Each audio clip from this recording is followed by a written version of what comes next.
बिस्मिल्लाहिर्रहमानिर्रहीम, this is Zoya Amjad. नाज़रीन, आज हम बात करेंगे पाकिस्तान और भारत के दरमियान जो जंग जारी है, आखिर इसकी क्या वजूहात हैं और पाकिस्तान में दहशतगर्दी जिसका अभी तक कोई मुस्तकिल हल नहीं निकल सकता। आए रोज़ पाकिस्तान में दहशतगर्दाना हमले होते हैं।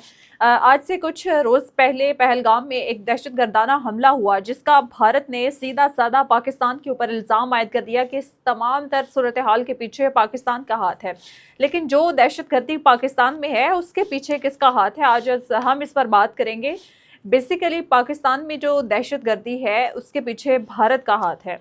भारत में कुछ ऐसी खुफिया एजेंसीज काम कर रही हैं जो पाकिस्तान में दहशतगर्दी को फ़रोग देती हैं, जो पाकिस्तान में दहशतगर्दी को इतनी पनाह देने के लिए और इतना उसको हाइप देने के लिए प्रॉपर उसको तैयार किया जाता है। जी हाँ, भारत में एक खुफिया एजेंसी है जो कि रॉ के नाम से जानी जाती है, जिसका काम बेसिकली पाकिस्तान में दहशतगर्दों को माली इमदाद देना और उनको तरबियत देना और प्रॉपर उस चीज़ की ट्रेनिंग देना है कि किस तरह आप हमले करेंगे, किस तरह आप अटैक करेंगे। ये एजेंसी इस तौर पे काम की जाती है। और इसके बाद अगर हम बात करें कुलभूषण यादव केस की, ये केस बलूचिस्तान में एक जो पाकिस्तान में भारतीय नेवी का ऑफिसर था, जो कि प्रॉपर इस चीज़ में मुलविस था कि वो पाकिस्तान में दहशतगर्दाना हमलों के तौर पर काम कर रहा है, लेकिन बेसिकली उसका ताल्लुक जो था वो भारत से था।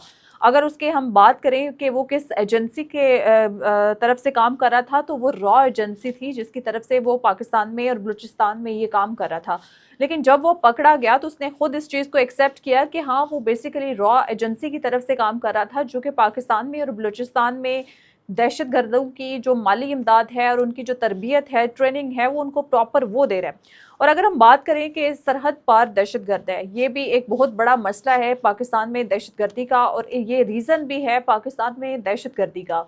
जब हमारे कंट्री में दूसरे कंट्रीज से लोग आते हैं, माइग्रेट करके आते हैं या वैसे आते हैं, तो वो बहुत बड़ी एक वजह होती है जिससे दहशतगर्दी को फ़रोग मिलता है। उनके रूल्स एंड रेगुलेशंस डिफरेंट होते हैं, उनके एथिक्स डिफरेंट होते हैं, लेकिन जब वो अपना मुल्क छोड़ के दूसरे कंट्री में आते हैं तो वो उनके रूल्स एंड रेगुलेशंस को समझने की बजाय अपने ही तौर तरीके इस्तेमाल करते हैं। ये भी वजह है कि दहशतगर्दी को इससे हाइप मिलती है।